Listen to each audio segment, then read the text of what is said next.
여러분 반갑습니다. 올해로 100세를 훌쩍 넘긴 노인 김영석입니다. 제가 이 긴 세월을 살아보니 인생이라는 거대한 바다에서 가장 건너기 힘든 파도는 지식을 쌓는 일이 아니라 그 쌓아온 지식을 어떻게 하면 겸손하게 가슴 깊은 곳에 숨기느냐는 것이더군요. 많은 이들이 더 많이 알고 더 높이 올라가는 것을 성공이라 말하지만 100년을 살아본 제 눈에는 그저 자기 자리를 지키며 조용히 미소 짓는 법을 배우는 것이야말로 진정한 삶의 고수라는 생각이 듭니다. 오늘 저는 여러분과 아주 특별하고도 가슴 따뜻한 이야기를 나누고 싶습니다.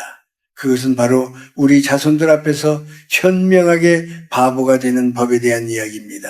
제가 100년이 넘는 세월 동안 수많은 가정이 태어나고 사라지는 것을 지켜보았습니다. 그런데 참으로 안타까운 풍경이 하나 있어요. 평생을 성실하게 땀 흘려 일하고 자식들을 훌륭하게 키워낸 부모들이 정작 머리가 하얗게 센 노년에 이르러 자식들과 등을 돌리고 외롭게 살아가는 모습입니다. 그분들이 성품이 나빠서일까요? 아니면 자식들이 무심해서일까요? 아닙니다. 사실은 부모님이 너무 똑똑해서 그렇습니다. 부모의 눈에는 자식들의 허물이 너무나도 선명하게 보이고 그들이 세상을 살아가는 방식이 서툴다는 것을 너무나도 잘 알기에 부득불 한마디라도 더 거들어주고 싶어하는 그 옳고 바른 마음이 오히려 큰 화근이 되는 겁니다. 100세를 넘긴 이 노인이 깨달은 서글픈 진실 하나가 있습니다. 그것은 젊은 세대는 결코 노인의 지혜를 정답지로 원하지 않는다는 사실입니다.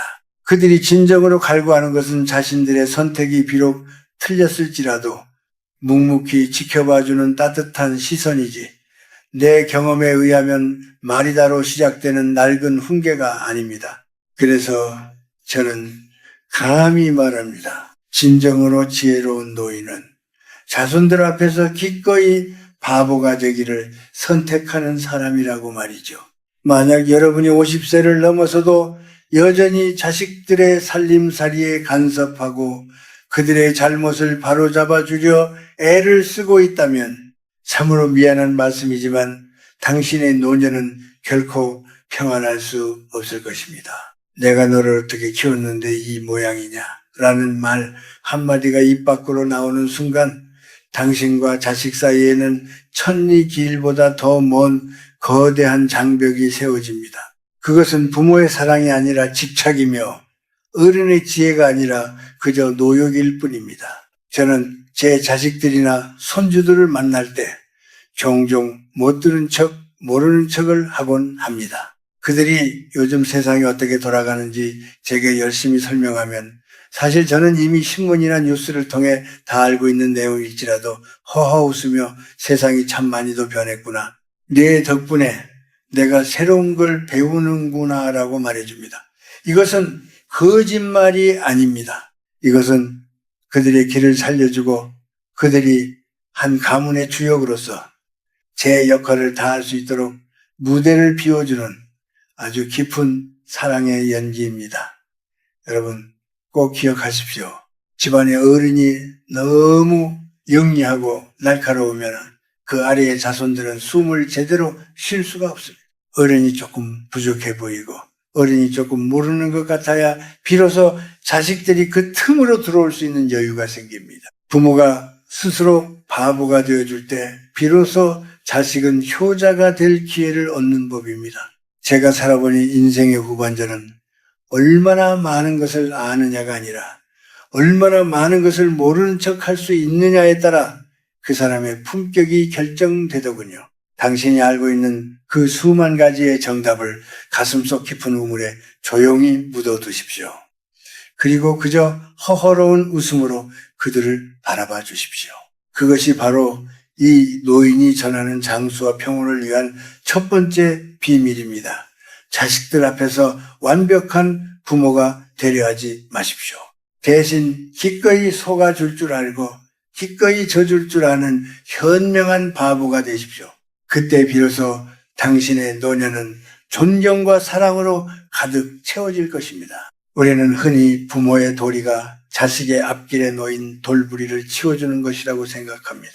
하지만 제가 100년의 시간을 지나오며 뼈저리게 깨달은 것은 부모가 자식의 인생에 지나치게 개입하는 순간 그 도리는 서로의 영혼을 갉아먹는 무거운 업보가 된다는 사실입니다. 여러분, 자식은 여러분을 통해 이 세상에 온 귀한 손님일 뿐이지 여러분의 소유물이 아닙니다. 그런데도 50대, 60대가 되어서도 여전히 자식의 직장 문제, 결혼 생활, 심지어는 손주들의 교육 방식까지 일일이 간섭하며 자신의 남은 에너지를 쏟아붓는 분들이 너무나도 많습니다. 이것이 바로 여러분의 생명력을 고갈시키고 노년의 불행을 자초하는 가장 큰 원인입니다. 영성적인 관점에서 볼 때 인간은 누구나 자신만의 인생 공부를 가지고 태어납니다. 자식이 시행착오를 겪고 실패를 통해 좌절의 맛을 보는 것 또한 그 아이의 영혼이 단단하게 성장하기 위해 반드시 거쳐야 할 필수적인 과정입니다. 그런데 부모가 내가 다 겪어봐서 안다며 그 소중한 기회를 뺏어버리면 어떻게 되겠습니까? 자식은 스스로 일어나는 법을 배우지 못하고 부모는 자식의 무거운 인생 가방까지 대신 매느라 허리가 휘고 기력이 쇠하게 됩니다. 이것이 바로 제가 자손들 앞에서 모르는 척 하라고 입버릇처럼 강조하는 이유입니다. 한국의 부모들은 유독 자식과 자신을 하나로 동일시하는 경향이 매우 강합니다. 자식이 잘 되면 내 덕인 것 같고 자식이 잘못되면 다 내 탓인 것 같아 밤잠을 설치며 괴로워하죠. 하지만 50세가 넘었다면 이제는 그 보이지 않는 에너지의 끈을 과감히 놓아주어야 합니다. 여러분이 자식의 일에 일희일비하며 온갖 감정을 쏟는 순간 여러분의 고귀한 생명력은 자식이라는 이름의 블랙홀로 빨려 들어가 버립니다. 현명한 노인은 자식이 실수하는 것을 눈앞에서 보아도 허허 그럴 수도 있지 하며 모르는 채 넘깁니다. 그것은 방관이 아니라 자식의 운명을 온전히 존중하는 가장 높은 수준의 배려입니다. 실제로 제가 아는 한 노교수님은 자식들이 사업 실패로 큰 어려움을 겪을 때도 끝까지 모르는 척을 유지하셨습니다. 주변에서는 어떻게 그렇게 냉정할 수 있느냐며 비난했지만 그는 그저 침묵하며 마음속으로 기도할 뿐이었습니다. 훗날 그 아들이 스스로의 힘으로 다시 일어서서 성공했을 때 아버지는 그제야 아들의 투박한 손을 잡으며 말씀하셨습니다. 내가 너를 믿었기에 그저 기다려준 것이란다. 만약 그때 아버지가 나서서 잔소리를 하고 금전적인 도움으로 상황을 대충 무마했다면 아들은 결코 지금처럼 단단한 내면의 근육을 갖지 못했을 것입니다. 여러분, 자식 앞에서 똑똑한 척하며 훈수를 두는 것은 여러분의 에고를 만족시킬 뿐 자식의 인생에는 치명적인 독이 됩니다. 여러분이 거봐라, 내 말이 맞지 않느냐라고 승리감에 젖어 말하는 순간 자식의 마음속에는 부모에 대한 존경이 아니라 열등감과 원망의 씨앗이 싹 섭니다. 늙은 부모가 지켜야 할 가장 큰 덕목은 인내심을 가진 기다림입니다. 자식들이 모여 앉아 자기들만의 방식으로 삶을 논하고 고민할 때 슬며시 자리를 비워주거나 잘 알아듣지 못하는 척 고개를 끄덕여 주십시오. 요즘 젊은 애들 사는 건 도통 모르겠구나 하고 허허 웃어주는 그 무심한 태도가 자식들에게는 세상 그 무엇보다 큰 자유를 줍니다. 부모가 기꺼이 바보를 자처할 때 그 가문의 에너지는 비로소 선순환하기 시작합니다. 여러분의 노년이 평안하고 건강하게 장수하기를 원하신다면 오늘부터 자식의 인생이라는 연극에서 감독관의 완장을 과감히 내려놓으십시오. 그것이 자식의 영혼도 살리고 여러분의 남은 소중한 생명력도 지키는 유일한 길입니다. 인생의 화려한 가을을 지나 이제 막 추운 겨울의 초입에 들어선 여러분, 가끔 이런 기분이 들지 않으십니까? 내가 아직 이렇게 정정하고 머리도 팽팽 잘 돌아가는데 왜 아이들은 나를 마치 뒷방 늙은이 취급할까 하는 서운한 말입니다. 명절이나 가족 모임에서 자식들이 나누는 대화에 한마디라도 더 끼어들고 싶고 그들이 말하는 잘못된 정보를 바로잡아주고 싶은 욕구가 불쑥불쑥 치밀어 오를 때가 분명 있을 겁니다. 하지만 그때가 바로 여러분이 가장 경계하고 멈춰서야 할 순간입니다. 내가 내 지식을 뽐내고 아는 체를 하는 그 짧은 찰나가 사실은 자식들과의 거리를 수만리나 벌려놓는 안타까운 순간이기 때문입니다. 우리는 흔히 무시당한다는 느낌에 아주 예민하게 반응합니다. 내가 평생을 어떻게 살아왔는데 나를 가르치려 드느냐며 불같이 화를 내기도 하죠. 하지만 곰곰이 생각해 보십시오. 그 뜨거운 화는 대체 어디에서 오는 것입니까? 그것은 나의 존재 가치를 자식들의 인정과 대접에서 찾으려고 하기 때문에 생기는 갈증입니다. 내가 똑똑해야만, 내가 여전히 영향력이 있어야만 대접받는다고 믿는 그 불안한 마음이 여러분을 불면과 스트레스의 넷으로 몰아넣습니다. 100세를 살아보니 이제야 알겠더군요. 노년의 진정한 품격은 대접받는 데 있는 것이 아니라 더 이상 대접받을 필요가 없는 자유로운 사람이 되는 데 있습니다. 아는 채는 소중한 에너지를 밖으로 쏟아붓는 소모적인 행위입니다. 50세 이후에는 안으로 에너지를 모으고 응축해야만 건강하게 장수할 수 있습니다. 자식들의 대화가 비논리적이고 그들의 경제관념이 위태로워 보여도 그저 허허 그렇구나 하고 무심하게 넘기십시오. 그들이 당신을 세상 물정 모르는 순박한 노인으로 여긴다면 오히려 그것을 절호의 기회로 삼으십시오. 그래, 나는 이제 그런 복잡하고 골치 아픈 세상 일은 다 잊고 마음 편히 살련다 하는 그 태도가 여러분을 모든 무거운 책임과 비난으로부터 해방시켜 줍니다. 이것이 바로 제가 강조하는 영적 자유의 경지입니다. 고독은 여러분이 똑똑하고 날카로울 때 가장 먼저 찾아옵니다. 모든 것을 비판하고 분석하며 정답만 말하는 노인 곁에는 그 누구도 머물고 싶어 하지 않습니다. 반면 조금 모자란 듯 인자하게 웃어주고 이야기를 잘 들어주는 노인 곁에는 손주들도 나비처럼 모여들고 자식들도 꽁꽁 숨겨둔 속마음을 털어놓습니다. 여러분이 바보를 자처할 때 역설적으로 여러분은 가족 공동체 내에서 가장 강력하고 따뜻한 치유 에너지를 가진 존재가 됩니다. 자식들이 거친 사회에서 입은 상처를 안고 부모를 찾았을 때 거기서 또 다른 훈계와 날카로운 지적을 만난다면 그들이 도대체 어디로 가서 마음을 쉬겠습니까? 현대 사회를 살아가는 청년들이 겪는 가장 큰 고통 중 하나는 끊임없이 평가받고 지적받는 것에 대한 두려움입니다. 자식들도 밖에서는 이미 충분히 지적받고 경쟁하며 숨가쁘게 살고 있습니다. 그런 그들에게 부모님 댁만큼은 내 못난 모습도 내 서툰 방식도 온전히 허용되는 안식처여야 합니다. 부모가 완벽한 정답지를 들고 문 앞에서 기다리고 있으면 자식은 그 집 대문을 여는 것조차 두려운 숙제가 되어버립니다. 여러분 스스로를 너무 다그치지 마십시오. 내가 모르면 자식들이 무시할까 봐 겁낼 필요도 전혀 없습니다. 여러분이 가진 진짜 가치는 머릿속 지식에 있는 것이 아니라 거친 풍파와 굴곡진 세월을 묵묵히 버텨온 그 깊고 푸른 생명력에 있습니다. 그 생명력은 요란한 말이 아니라 깊은 침묵 속에서 그리고 자비로운 미소에서 은은하게 뿜어져 나옵니다. 오늘 밤 잠자리에 들어서 조용히 생각해 보십시오.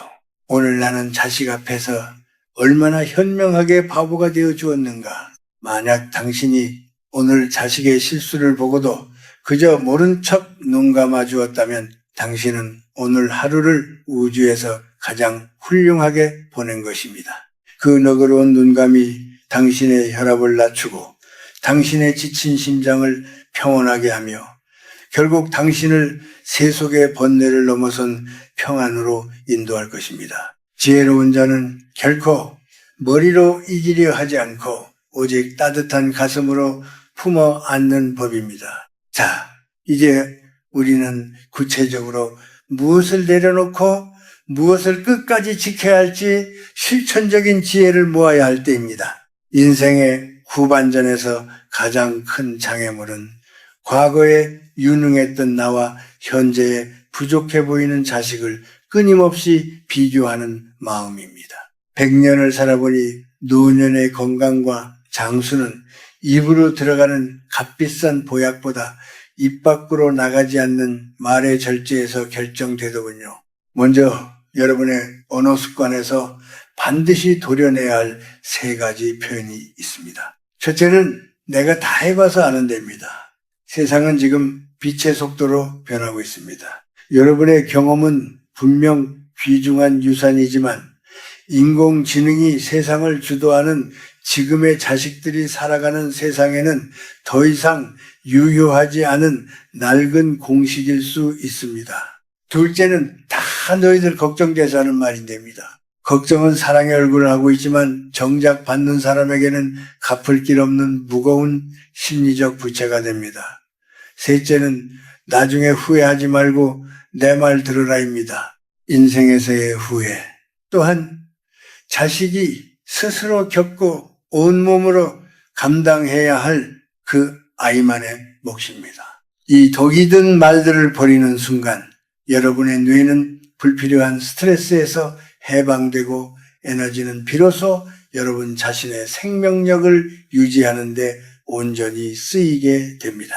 다음으로 자식이나 손주들에게 무시당했다는 생각이 불쑥 들어 마음이 상할 때의 대처법입니다. 이때야말로 여러분이 진짜 고수로서 바보가 되어야 할 절호의 기회입니다. 자식이 무리한 말을 하거나 당신의 조언을 대놓고 묵살할 때 똑똑하게 맞서서 가르치려 싸우지 마십시오. 그저 허허 내가 나이가 드니 정말 깜빡깜빡 하는구나. 네 말이 맞겠지라고 말하며 넉살 좋게 웃어버리십시오. 이것은 결코 비굴함이 아닙니다. 상대의 낮은 수준에 나의 귀한 에너지를 섞지 않겠다는 성스럽고 거룩한 선언입니다. 여러분이 화를 내는 순간 혈압은 오르고 기체는 역류하지만 허허 웃으며 넘기는 순간 몸 안의 독소는 땀과 함께 밖으로 배출됩니다. 또한 집안에 고여있는 낡은 권위를 과감히 버리십시오. 예전에는 가부장적인 권위가 가정을 지탱하는 기둥이었지만 지금은 공감하고 들어주는 할아버지, 할머니가 가정을 화목하게 하는 꽃이 됩니다. 자식들이 여러분을 찾아와 세상 살아가는 고충을 털어놓을 때 절대 해결책을 제시하려 들지 마십시오. 대신 참 고생이 많구나. 애썼다는 짧은 한마디와 함께 따뜻한 밥 한 끼를 정성껏 내어주십시오. 자식은 부모의 똑똑한 머리가 아니라 그 따뜻한 가슴을 기억하며 힘들 때마다 다시 찾아오는 법입니다. 물건에 대한 집착도 이제는 버려야 합니다. 나중에 자식들 주겠다며 쌓아둔 오래된 낡은 가구들, 입지도 않는 옷들, 수십 년 전 서류들 이런 것들은 집안의 기 흐름을 막을 뿐만 아니라 여러분의 정신을 칙칙한 과거에 묶어둡니다. 물리적인 공간이 비워져야 새로운 생명의 기운이 들어오고 마음이 깃털처럼 가벼워집니다. 마음이 가벼워지면 몸은 자연스럽게 활력을 되찾고 생기를 띠게 됩니다. 여러분, 진정한 상팔자는 자식에게 대접받는 노인이 아니라 자식에게 바랄 것이 전혀 없는 자유로운 노인입니다. 기대가 없으면은 실망도 없고, 실망이 없으면은 마음은 늘 잔잔하고 고요한 호수와 같습니다. 자식들이 주는 용돈이나 가끔 걸려오는 안부 전화에 목매지 마십시오. 대신 혼자서도 충분히 즐거울 수 있는 취미를 찾고 동네 산책길에 핀 이름 모를 들꽃과 대화하는 법을 배우십시오. 여러분이 스스로 행복해 보일 때 자식들은 비로소 안도하며 여러분 곁으로 진심을 다해 다가옵니다. 현명하게 바보가 되어 자식의 인생 짐을 덜어주는 부모, 그 부모의 얼굴에는 세상 그 어떤 보석도 줄 수 없는 평온한 광채가 서립니다. 그것이 바로 제가 믿는 최고의 장수 비결이자 중년 이후의 삶을 완성하는 고도의 기술입니다. 인생이라는 길고 긴 강물을 따라 100년을 흘러와 보니 마지막에 남는 것은 내가 얼마나 높이 올라갔느냐가 아니라 얼마나 평온하게 아래로 내려놓았느냐는 것이었습니다. 여러분, 우리가 오늘 나누는 현명한 바보의 철학은 결코 스스로를 비하하거나 삶을 포기하라는 뜻이 아닙니다. 오히려 그것은 내 삶의 주권을 타인의 시선이나 자식의 반응으로부터 완전히 되찾아오는 가장 적극적이고 용기 있는 자기 사랑의 방법입니다. 노년의 장수는 단순히 숨을 오래 쉬는 생물학적 연장이 아니라 마음속에 맺힌 응어리 하나 없이 맑고 투명한 정신으로 깨어있는 시간을 뜻합니다. 제가 살아보니 사람의 수명을 갉아먹는 가장 무서운 독소는 바로 섭섭함이더군요. 내가 어떻게 키웠는데 나한테 이럴 수 있나? 내 지혜가 이렇게 깊은데 왜 아무도 몰라주나? 하는 그 섭섭함이 마음의 병이 되고 결국 몸의 병이 됩니다. 하지만 내가 스스로 바보를 자처하고 자식 앞에서 내 날카로운 지식을 감추며 그저 허허 웃기로 단단히 결심하는 순간 그 독소는 신기하게도 안개처럼 사라집니다.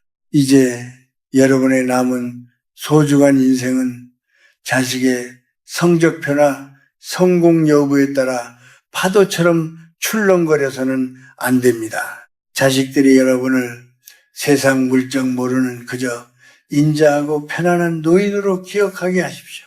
그것이 여러분이 그들에게 줄 수 있는 가장 위대하고 큰 정신적 유산입니다.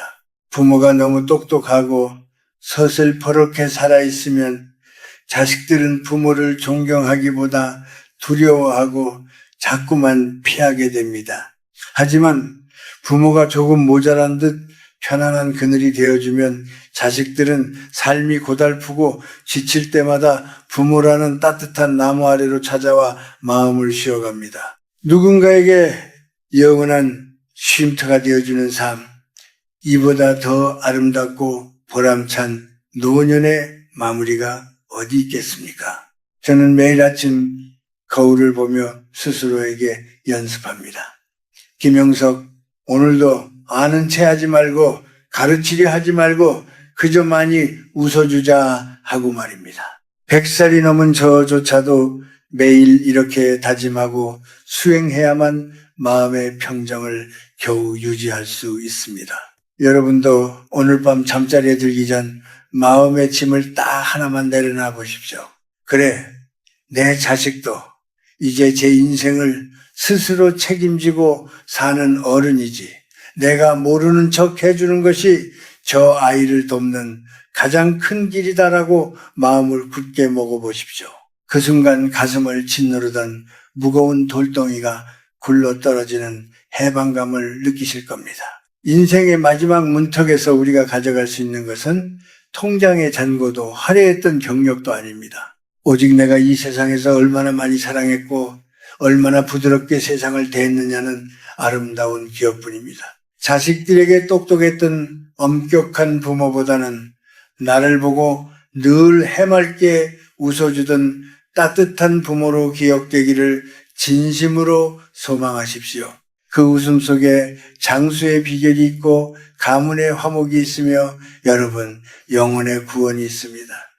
여러분 부디 스스로를 너무 힘들게 볶지 마십시오.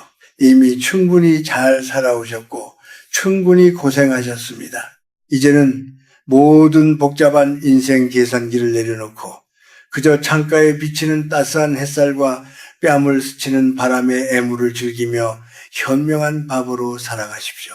여러분의 얼굴에 어린 그 허허로운 미소가 주변 사람들을 치유하고 여러분의 생명을 더욱 길고 풍요롭게 만들어줄 것입니다. 100년의 세월을 가득 담아 여러분의 앞날에 평화와 안식이 가득하기를 간절히 축원합니다. 이제 마음 편히 그리고 깃털처럼 가볍게 남은 생의 아름다운 노후를 감상하시길 바랍니다. 고맙습니다. 그리고 부디 평안하십시오.